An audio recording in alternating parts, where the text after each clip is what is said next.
માળિયાહાટીના તાલુકાના જલંધર સહિત આજુબાજુના પંથકમાં ભૂકંપ। ભીમાભાઈ હુણે માળિયાહાટીના તાલુકા વિકાસ અધિકારીને જાણ કરી હતી, જેમાં 12:55 ભૂકંપના આંચકા અનુભવાયા હતા, જેમાં માળિયાહાટીના જલંધર સહિતના ગામોમાં અસર જોવા મળી હતી। જલંધર સહિતના આજુબાજુના વિસ્તારોમાં વારંવાર ભૂકંપ આવતા હોય છે, ત્યારે ભૂકંપના આંચકાથી લોકોમાં ફફડાટ જોવા મળ્યો હતો।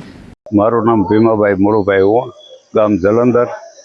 આજે બપોરના 12:55 ધરતીકંપનો આંચકો અનુભવાયેલ છે।